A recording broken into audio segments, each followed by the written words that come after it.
Irmão Joel, ele fez lembrança aqui de um movimento que está acontecendo, pediu oração pelo país, pela nação, e foi oportuno, o momento de orarmos mesmo. Eu confesso aos irmãos que eu tenho um pouco de dificuldade para assimilar algumas coisas. Estou falando na minha opinião, naquilo que eu vivo e penso. A exemplo disso, hoje eu tive uma conversa com minhas filhas, porque por conta do movimento que envolve escolas, faculdade, Facebook, opiniões diversas, elas começaram a falar: não, nós precisamos lá também, nós temos que ir lá, nós temos que protestar, nós temos que manifestar a nossa opinião, nós não podemos ficar sem falar da nossa indignação frente a uma série de coisas. E é verdade que eu não quero que grave isso, viu, Elcio? Aqui é uma conversa nossa. As mensagens do terça-feira estão sendo gravadas e os irmãos que quiserem depois recorrer e ouvir, está à disposição. Não tem nenhum preço por isso, irmãos. Não precisa pagar nenhum centavo. Mas o que eu estou dizendo é muito sério. E aí eu sentei com elas hoje e falei: filhas. Aí uma delas falou assim: pai, mas o senhor não participou daquele movimento de Leva Já? Eu falei: não participei. O senhor não participou? O senhor contou para nós? Sim, eu sei como aconteceu. Eu era jovem, aliás, até surpreendi quando eu falei: eu era militar na época que eu estava no exército. Então, enquanto o povo pedia direta já, uma reivindicação importante para o país, que passou a ter, da forma democrática, a opção no voto de escolher o seu presidente, né, o seu governante, mas não participei. Ah, mas em algum movimento estudantil também não. No impeachment lá em 92, falei: também não participei. Não que eu não concordasse com aquilo que estava acontecendo, quanto à reivindicação daquilo que é correto, mas é pela forma que se utiliza e pelo perigo também que é estar num lugar desse. Irmãos, um lugar onde se reúne 50, 60, 100 mil pessoas, a hora que vira qualquer situação, qualquer grito de guerra, qualquer brado ali, qualquer espanto, ninguém segura uma multidão dessa, irmãos. Ninguém segura, e a consequência pode ser grande. Então a minha orientação, não estou dizendo que ir é pecado, se for vai ser disciplinado, nada disso, não estou dizendo isso, estou dizendo que a minha orientação é: não vá, não participe, ore para o país, apresente. Nós vivemos muitas mazelas mesmo nesse país, infelizmente vivemos situações que nos aborrecem, o que são contar para os irmãos o que eu sei de atos de corrupção, de suborno, de situações que envolvem a governança, os países, o país de uma forma geral, os políticos, e aqueles que se envolvem com o governo, que deveriam ser o fiscal, que deveriam ser os promotores da justiça, muitos deles totalmente comprometidos com a propina, com o suborno. Infelizmente, isto leva o país a viver um caos na segurança pública, gente atirando facilmente, gente dando, meninos aí com armas, sem saber o que é uma arma, e dando tiro na cabeça de outros, matando crianças, colocando fogo em dentistas. Ninguém de sã consciência é a favor que o país permaneça no estado deles. Mas nós cremos que nós temos que conhecer muito bem o nosso lugar e saber que há um Deus que olha, inclusive, a injustiça que você vive por conta de governantes que não dão a atenção necessária à saúde, à segurança e à educação em especial. Mas, por mais que seja uma reivindicação de direito, ontem eu não assisti, estava no Belém, saí de lá muito tarde, no culto onde no Belém já era mais de 10 horas, e eu não vi nada, mas falaram que foi até bonito, nacional, uma motivação e tal. Eu entendo, irmãos, que é realmente até empolgante, e os que eles estão fazendo ali é embalo. Muitos jovens estão indo em embalo. A reivindicação em si, poucos sabem o que reivindicar, mas eu estou falando quanto ao cuidado. É um ambiente perigoso, um ambiente que nós não temos controle sobre ele, um ambiente que tem uma força policial do outro lado, que também às vezes extrapola, exagera. Então, o meu conselho é: não participe. Ore. Quer fazer uma revolução nesse país? Dobre o joelho. Maravilha! Maravilha! É só uma palavra de conselho.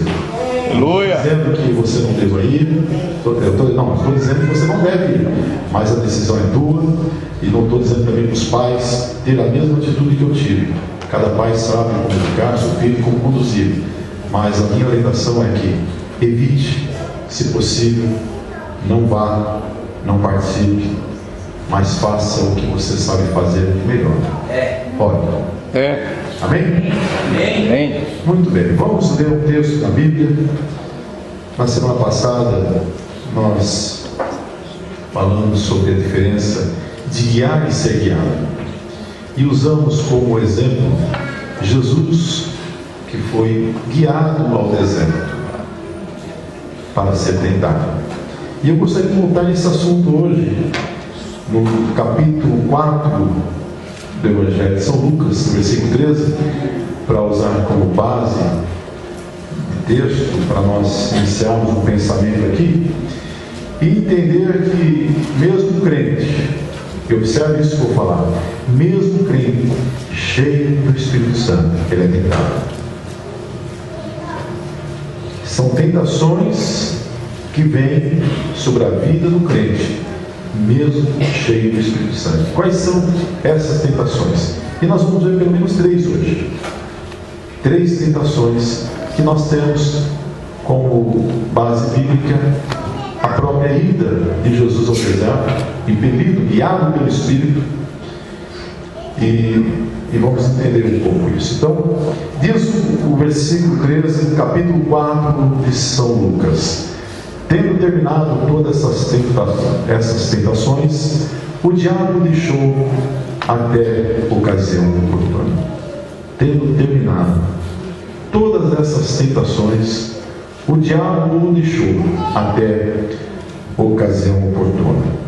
E aí eu pergunto: é possível um crente cheio do Espírito Santo ser tentado? Se aconteceu com Jesus, se até Jesus, ao ser batizado nas águas, ao receber a presença do Espírito Santo em forma corpórea de uma pomba, ao ouvir o brado do próprio Pai dizendo: este é meu filho que eu amo, nele eu tenho prazer em comprar-se, uma declaração de um pai dando ânimo ao filho, dizendo com aquela declaração, Jesus se fortaleceu, convicto de que realmente ele era o Filho de Deus e que tinha toda uma missão a cumprir e uma obediência ao Pai. Observe que no Antigo Testamento você não vê o judeu se relacionando a Deus como Pai, mas Jesus passa a ter essa relação de pai e filho. Jesus fala ao Pai, Deus, e o próprio Deus, Pai, fala a ele chamando de filho. Os judeus tiveram muita dificuldade em entender isso, mas gostaria que não causasse nenhum espanto a nenhum de nós o fato de que o crente, ele é tentado, e ele é tentado constantemente. E aqui nós vamos ver pelo menos 3 tentações, que faz parte da vida de todo cristão, todo aquele que é crente. E é bom lembrar, irmãos, porque quando fala da tentação de Jesus, normalmente alguém quer pensar na condição de Jesus como Deus. Observe que Jesus nasceu de mulher, nasceu de Maria. Jesus nasceu como homem. E ele, sendo gerado pelo Espírito Santo, sendo Deus, Ele não foi tentado como Deus, ele foi tentado como homem. Ele suportou todas as tentações na condição de homem, na mesma condição minha e tua. Então, não pode confundir, imaginar que não, ele passou e não pecou em todas as tentações porque era Deus e é impossível Deus pecar. Existe sim um pensamento nesta ordem, uma linha teológica que defende isso, mas é importante nós lembrarmos que Jesus padeceu como homem, foi tentado como homem, e como homem não pecou. Por isso que o sacrifício dele foi validado. Ele foi obediente em tudo. O escritor hebreu diz que ele, como filho, obedeceu em tudo foi obediente. Em tudo ele foi tentado e não pecou. Essa é uma condição que nós precisamos entender. Jesus foi tentado como homem, na condição física de homem. E ele nasce, ele se desenvolve, criança, né? Tem um hino que eu gostava muito de cantar que diz que Jesus também foi criança, como um dia eu já fui também. Jesus também foi menino, né? Mas Jesus tornou-se adolescente. Ele aprendeu a profissão do seu pai, na condição de pai que José estava, porque José, casado com Maria, depois de ter concebido a Jesus, José ajudou na criação e na formação de Jesus, e Jesus aprendeu a profissão de José, que era carpinteiro. E até os 30 anos, Jesus morou na casa de seus pais, de José e Maria, conforme a lei judaica. Só após 30 anos, então o jovem passaria a ter maioridade e direito e até obrigação de sair de casa e resolver sua vida. Então ele saiu para o ministério depois dos 30 anos. Até os 30 anos ele estava em casa. Agora é importante observar o quanto Jesus conhecia a palavra, o quanto Jesus estudava, porque com 12 anos ele se apresenta entre os doutores e ele começa a ensinar os doutores da lei a respeito da lei. Ele começa a falar a respeito da lei de Moisés, a respeito dos salmos, a respeito das profecias aos 12 anos. E quando Jesus começa o seu ministério, em tudo ele ensina com a base da palavra, com a Bíblia. Até mesmo quando ele entrava na sinagoga e quando foi dado o livro para ele ler, ele leu Isaías: o Espírito de Deus está sobre mim, pois ele me ungiu. Não é isso? Capítulo 61. Então, Jesus, ele foi criado no temor de Deus, sendo ele próprio filho de Deus, mas como homem desenvolveu, e agora, depois de batizado, ele é impelido pelo Espírito, guiado pelo Espírito para o deserto. E no deserto, ele é tentado. Então, são diferentes tipos de desertos. Jesus foi levado para um deserto, e esse deserto físico que ele foi levado, lá, ele por 40 dias, ele não comeu. Certamente supriu de águas ali, de algum riacho, de algum riozinho, de algum córrego, de algum lugar. Certamente dormiu debaixo de uma árvore, uma caverna, escondido entre pedras, mas ele ficou 40 dias no deserto e foi tentado por 40 dias. E quando ele está no final desses 40 dias, do seu propósito de jejum no deserto, eu imagino o quanto o seu corpo estava desfalecido, até desfigurado, porque ficar 40 dias sem comer, né? Irmãos, eu confesso com os irmãos, eu sei a necessidade do jejum para que a gente quebrante um pouco o nosso eu, o nosso corpo. Quanto é importante você levantar uma madrugada e orar, e às vezes com muito mais ânimo.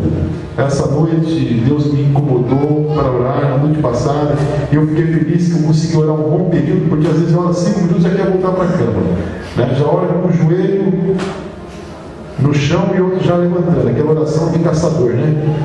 Na posição de quem já vai levantar, mas tem necessidade, tem hora, tem momento que você dobra o joelho e você fala com Deus, e aí você lembra. Foi uma oração gostosa ontem, irmãos, porque todos os nomes que eu pude lembrar aqui da congregação de Jandira, eu falei, Senhor.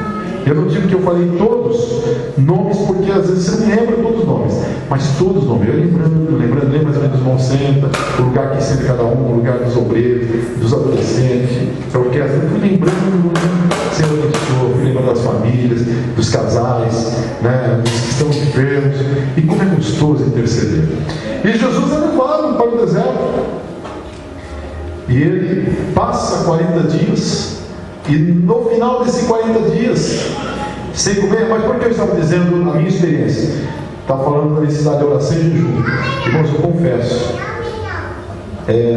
eu ficar em jejum me dá dor de cabeça. Eu fico sem comer um dia, meio dia, né? Eu fico nervoso, me altero. Eu nunca tive a experiência de ficar 2, 3 dias em jejum. E eu sei que um dia eu vou precisar. Eu tenho vontade de pelo menos ficar um dia inteiro em jejum. Não por ordem médica, porque vai fazer exame. Isso eu já fiz. Eu falo em jejum, propósito de oração. Eu não fiz isso ainda. Eu quero fazer. Mas eu confesso que quando eu fico 12 horas, um dia eu falo 24 horas, quando eu fico 12 horas, eu faço muito esse jejum de 12 horas. É muito comum eu fazer esse jejum. Mas o jejum de 12 horas já me incomoda, já dá dor de cabeça, ele já me altera um pouco, eu fico mais nervoso, fico irritado. Os seus irmãos, eu tenho o hábito de tomar café da manhã, então só de não tomar café da manhã e entrar para a hora do almoço sem comer. E eu imagino Jesus 40 dias sem comer, né? O estado físico dele, né? Ele no deserto, talvez pensativo, olhando ali, né? Todo aquele ambiente hostil, né? E dá a impressão que Satanás observa quando ele olha. De repente ele estava olhando as pedras, mas o deserto tem muitas pedras. Mas o diabo sabia que ele estava com fome. O diabo viu a sua condição física desfigurada. E eu entendo que quando o diabo chega para ele e fala: se tu és o Filho de Deus, transforma essas pedras e come. Ele está dizendo, se você é na dúvida de que Jesus é o Filho de Deus. Mas eu entendo que ele está dizendo, você não é o Filho de Deus? Ele está confirmando, você não é o Filho de Deus? Então agora você pega essas pedras, transforma em pão e come um pãozinho fresquinho. Você tem poder para isso. Você sendo o Filho de Deus, ele está de alguma forma lembrando a Jesus, você é o Filho de Deus, passou já esses 40 dias, agora está com fome. Então você pega essas pedras, transforma em pão e come. Esse é um exemplo de uma tentação que um crente pode ter. E este primeira parte dessa mensagem, desse estudo, eu quero chamar de egoísmo cristão. Se Jesus olhasse ali para a necessidade física dele, se ele olhasse para aquele estado que ele estava, e deixasse por algum momento entender todo o plano eterno que estava sobre ele, sendo ele o próprio Redentor de toda a humanidade, e ele que reconciliou com Deus todas as coisas, inclusive a natureza, que por consequência do pecado do homem caiu e se deteriorou. Ele reconciliou consigo todas as coisas. Mas se por algum momento ele olha para aquele estado dele e ele dá ouvido a Satanás, então ele deixa de observar e de atender e de obedecer todo o plano traçado na eternidade para a nossa redenção. Mas por ele estar obediente à palavra, por ele estar atento à palavra, ele disse a Satanás: não, nem só eu conviverá. Aleluia. Não, Satanás, nesse momento eu tenho necessidade de pão, mas eu não vou usar o atributo de Filho de Deus, o poder e a autoridade que eu tenho para transformar essas pedras em pão. Certamente ele saiu dali e depois de algum tempo ele deve ter encontrado algum lugar, ele deve ter comido alguma comida e voltado a se alimentar, mas ele não pecou, Ele não cedeu à tentação, em entender que ele tinha uma necessidade eminente, urgente, física, e que ele podia então usar deste atributo e do poder que lhe era próprio e transformar aquela pedra em pão. E aqui, quanto a essa primeira parte, quando Satanás fala para ele, diz estas pedras que se transformam em pão. Infelizmente, nós precisamos entender o nosso papel, o papel do cristão, para que a gente não caia no erro do egoísmo e achar que as coisas estão centradas em nós, para nós, e infelizmente nós temos visto até pessoas que recebem dons de Deus, recebem talentos, pregam bem, cantam bem, olha, Jesus cura, aí de repente estão usando isso a seu favor, ao seu próprio benefício, né? Usando como sendo um recurso para si. Se Deus te deu poder de acordo com a sua palavra, use no temor de Deus, mas nunca para si mesmo. O apóstolo Paulo nos dá exemplo disso, dizendo que ele nunca quis ser pesado em ninguém, e ele sempre se dispôs a ensinar a palavra de Deus e até trabalhar para não ser pesado a outros, mas ensinar todo o tempo a palavra de Deus, sem que fosse de alguma forma, ainda que de direito, ele disse, mas que ele não queria de forma alguma usar dessa autoridade para poder fazer com que ele tivesse um retorno pessoal. Isso é cidade, irmãos. A pessoa egoísta, ela pensa só nele, só nela. A pessoa egoísta, ela só olha para ela, os interesses dela, a vontade dela, a fome que ela tem, aquilo que ela precisa fazer para ela mesma. Deus. Nunca para o outro. Mas o sentimento de Jesus, ele não multiplicou, ou melhor, ele não transformou aquelas pedras em pão, mas quando ele viu uma multidão faminta, ele multiplicou o pão e alimentou toda a multidão.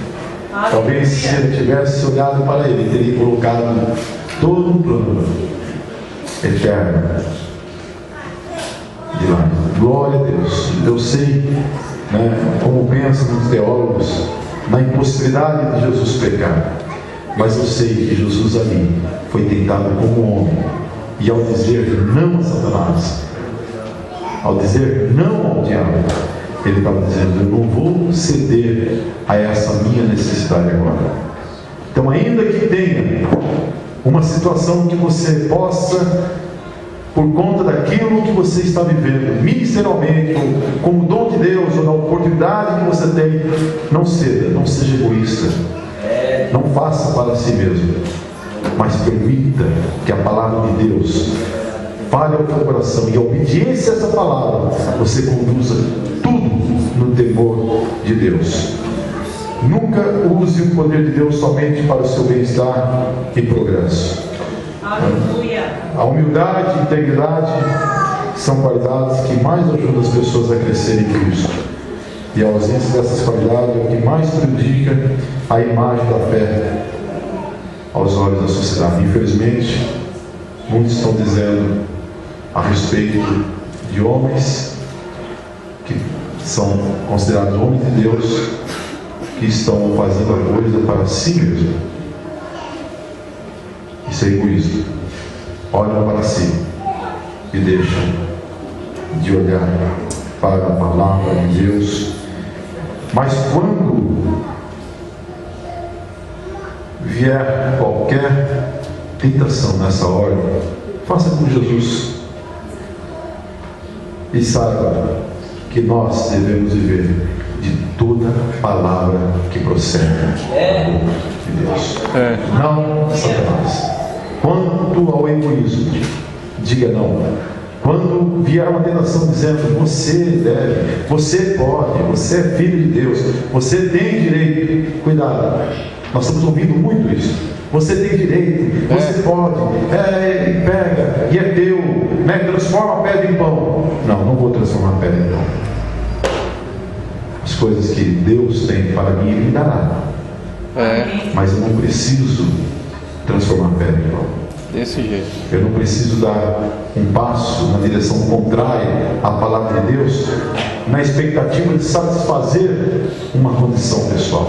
Então, cuidado com isso. O segundo ponto, nós vemos no próprio livro de Lucas, no capítulo 6, no capítulo 4, versículo 6, disse-lhe o diabo, verso 6: dar-te-ei toda esta autoridade e a glória deste reino, porque ela me foi entregue e eu dou a quem quiser. Dar-te-ei a ti todos esses poderes e glória. E aqui, irmãos, o segundo ponto que eu gostaria que nós nos atentássemos é quanto à busca daquilo que é mais fácil, das coisas que é mais fácil. Satanás, o diabo, propôs a Jesus cortar o caminho, mostrou a Jesus todo o esplendor do mundo, toda a glória do mundo, todos os reinos, os palácios, os reis, aqueles que exercem de alguma forma a autoridade e vivem no glamour, mostrou tudo isso.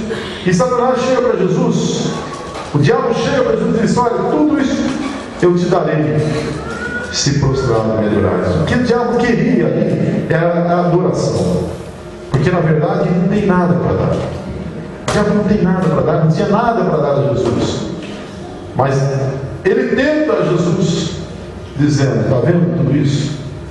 E mostrou uma glória terrena, uma glória mundana, uma glória secular. Eu já falei isso aqui e vou repetir: o mundo tem alguma glória sim. Existem glórias aí fora, só que a glória desse mundo ela apaga, ela é finda. A glória desse mundo ela sucumbe, e o homem ele acaba se entorpecendo nessa glória e perdendo a eternidade. Agora, Jesus recusou essa oferta de glória que o diabo lhe oferecia, e nós vemos o Cristo ressuscitado, glorificado e com toda a glória do Pai, o Pai de Jesus, e as suas promessas de que nós, ao recusarmos, ele ficaria mais fácil, ao rejeitarmos a glória desse mundo, ao rejeitarmos aquilo que Satanás oferece, que é transitório, nós teremos com ele a glória eterna. Porque ele diz: ao que vencer, sentar-se-á comigo no meu trono, assim como eu venci e sentei com meu Pai no seu trono. Ao que vencer, sentará também no trono, receberá um novo nome, terá coroa. Ao que vencer terá glória, receberá glória. Então não troque a glória eterna, passageira, prometida e certa para todos que forem fiéis, por uma glória passageira e secular, que fica, que é mundana. A verdade é que existem coisas que podem trazer algum prazer, trazer algum status. E eu estou dizendo aqui com hipocrisia, dizendo que nada é aproveitado. Às vezes você consegue, através do seu trabalho, uma promoção no seu cargo, um cargo de confiança, um posto no governo, ou algo que representa para a sociedade um destaque.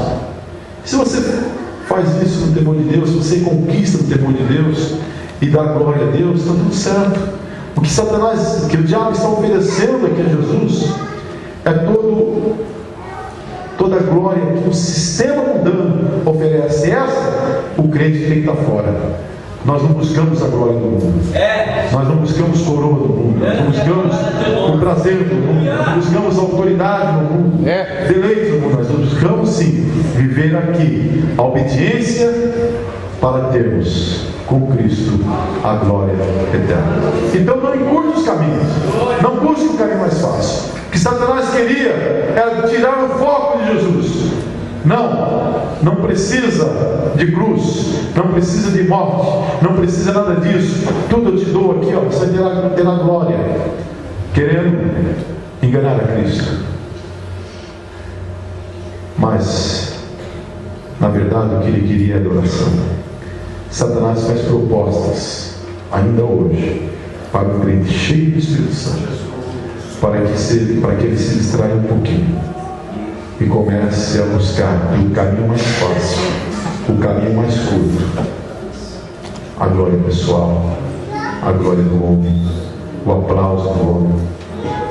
Quantos irmãos até estão na igreja, até presidem, mas já não tem mais a glória de Deus, porque se agradam da glória do homem, se agradam daquilo que estão oferecendo, que o próprio Satanás oferece. Mas sabe em troca do quê?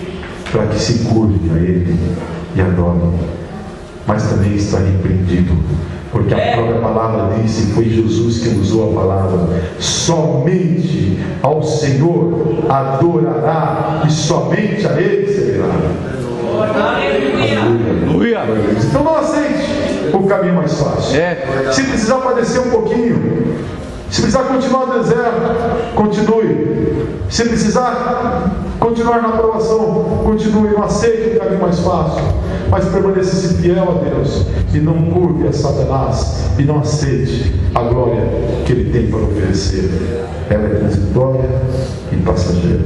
E a terceira coisa, nós vemos no versículo 9: então o levou a Jerusalém e o colocou sobre o pináculo do templo e disse: se és um filho de Deus, atira-te daqui abaixo, porque está escrito: aos seus anjos ordenará a teu respeito que te guardem, eles te sustentarão nas suas mãos, para não tropeçares em alguma pedra.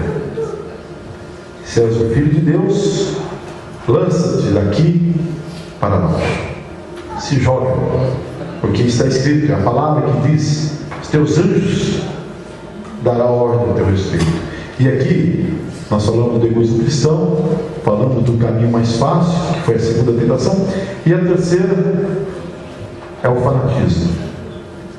A palavra diz, é o que Satanás está dizendo para Jesus, o diabo está dizendo isso para Jesus. A palavra diz: então você pode se jogar, pode se lançar, que não vai acontecer nenhum mal.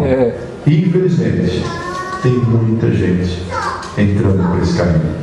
O fanatismo, sem saber interpretar o texto, sem ter temor de Deus na interpretação. Esses dias eu vi um programa mostrando crentes colocando a mão dentro de um vaso cheio de cobras venenosas, dizendo que não, porque está escrito que as cobras picarão e não farão mal algum, e colocando a mão lá dentro, tentando a Deus. Isso é tentar. Como o diabo tentou Jesus: se joga daqui lá embaixo. O fanatismo religioso, irmãos, é um perigo. O fanatismo leva a pessoa à doidura, a fazer coisas que não tem noção, fora do cabível, do bom senso, da lógica. E é isso que o diabo está propondo: se joga daqui e os teus anjos vão vir te socorrer prontamente. Mas Jesus deu uma resposta: não tentarás o Senhor teu Deus. Não temes a Deus. O fanático, ele faz muitas coisas pensando que está fazendo, porque crê por fé, mas por muitas vezes ele está extrapolando o contexto bíblico e aquilo que Deus tem para ele, e acaba entrando em caminhos perigosos. Normalmente os maiores absurdos, as maiores atrocidades são cometidas por fanáticos religiosos. Aqui nós estamos falando de fanáticos cristãos, porque nós estamos falando da igreja. Então se esconde uma roupagem de religiosidade, usam até a escritura, né? Usam textos, tudo eu posso naquele que me fortalece. Aí pega esse texto isolado, e olha que Paulo, quando fala tudo posso naquele que me fortalece, ele está falando de espada, ele está falando de fome, ele está falando de nudez, ele está falando de perigo, ele está falando de dor. Ele falou, mas tudo eu posso, quer dizer, tudo eu suporto. Aleluia, Jesus. Em tudo eu sou fortalecido. Em tudo eu posso, em Cristo que me fortalece. Aí pega esse versículo isoladamente, glória a Deus, e sai fazendo loucura. Não, o que você fez? Eu comprei um carro que custa 10 vezes o meu salário. Mas por quê? Não sou crente, tudo eu posso naquele que me fortalece. É usar a palavra como o próprio diabo usou para tentar Jesus. Lança-te daqui lá embaixo que teus anos dão na ordem do teu respeito. Usar a palavra de forma equivocada. Então, o fanático ele trabalha como se ele não precisasse de Deus. Ele tem todas as respostas que ele quer de acordo com a sua loucura, com o seu excesso. Que Deus nos guarde desse egoísmo cristão. Aleluia. E não viver na intenção de querer tudo para si e transformar pedras em pão. Porque tem muitos aí transformando pedras em pão, num contexto simbólico, é claro, mas trazendo exatamente essa realidade para a sua vida. Tem muitos aí vivendo esse caminho mais fácil, por querer a glória aqui, por aceitar aquilo que se oferece, por querer encurtar o caminho, por já querer viver aquilo que Deus não deu ainda, porque a coroa Ele nos dará na eternidade, não é aqui. Deus pode até permitir a honra aqui. Deus permite que os homens sejam honrados, aqueles que estão no temor dele, mas a glória não, a glória é dele. A ele a glória. Deus não divide a sua glória com ninguém. Glória a Deus. Então não busque o caminho mais fácil. Aleluia. Ainda que o caminho seja estreito ou parece longo, permaneça fiel. E ainda não faça nada dentro desse contexto de fanatismo. Não é porque está escrito que você vai se lançar. Não é porque está escrito que você vai interpretar da tua forma e vai fazer o extremo. Não, tenha temor de Deus e não dê essa chance ao diabo. E não tentes ao Senhor. Para concluir, irmãos, quantos foram para o deserto e não voltaram mais? Quantos foram para o deserto e lá desobedeceram e lá não passaram pela provação? Quantos cederam à tentação? E isso faz com que muitos vivam desilusões, né? Pensaram uma coisa, fez uma ideia do que é o Evangelho, do que é a vida cristã, e não prevaleceu, sucumbiu à primeira tentação, porque logo que viu o encanto, já quis transformar a pedra em pão. Não, Deus me deu poder, deixa eu transformar essa pedra em pão. Não, deixa eu já buscar logo essa glória aqui, porque se está oferecendo é para mim mesmo. Infelizmente muitos saíram, mas o que fez com que Jesus superasse todas as tentações foi a palavra de Deus. Vamos ficar firmes na palavra de Deus. Aleluia, Jesus. Vamos sustentar com a palavra de Deus. Você vai resistir toda sorte de tentação. Quer 40 dias no deserto de jejum, quer no final do jejum, quer que Satanás ofereça o mundo para você,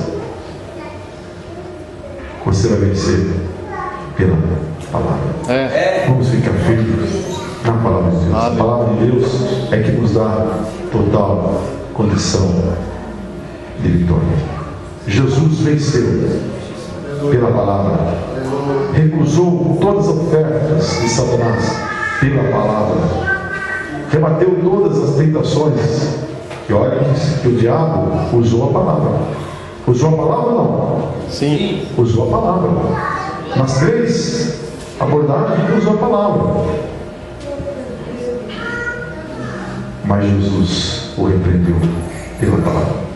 Que nós saibamos vencer o deserto, vencer cada tentação, que saiamos do momento de prova, do momento de tentação, do momento de deserto, vitorioso em Cristo Jesus. Amém? Eu queria concluir esse assunto hoje. Na semana passada, ao falar guiados pelo Espírito, nós citamos essa parte do deserto de Jesus e da sua tentação. Mas eu queria pelo menos, porque são várias formas de interpretarmos e tirarmos lições desse momento de tentação que Jesus viveu no deserto. São várias lições, mas essas 3 que eu achei muito importante trazer para os irmãos hoje. Que Deus nos abençoe. Que Deus abençoe a cada um de nós a permanecermos firmes, obedientes à sua palavra e resistindo a Satanás pela palavra. Amém? Amém. Deus abençoe. Coloque-se em pé. Nós vamos orar.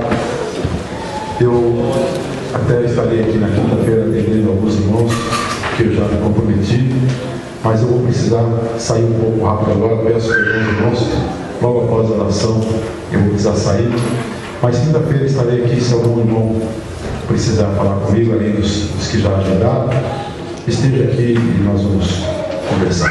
Amém? Amém. Pedir para o irmão Laércio para o Senhor.